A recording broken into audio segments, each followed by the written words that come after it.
અને હેમવલ્લભ સુરીશ્વરજી મહારાજા લખે છે, તમારે કે મારે મોક્ષમાં જવું હોય તો માત્ર 2 જ તીર્થ એવા છે જે મોક્ષનું વરદાન આપે. એક શત્રુંજય, એક યાત્રા ભાવથી કરો દૂધ જરે રાયણ વૃક્ષે તો મોક્ષ છે. છઠ કરીને 7 યાત્રા કરો તો મોક્ષ છે.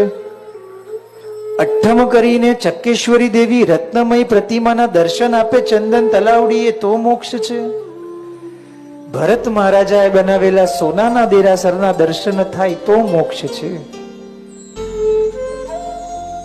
આ 4 જે મોક્ષના ઉપાય શત્રુંજયની અંદરથી બતાડ્યા ને, એમાં એક વસ્તુ બહુ જ સ્પષ્ટ છે, વ્યક્તિએ જાતે જવું પડશે તો જ શક્ય છે.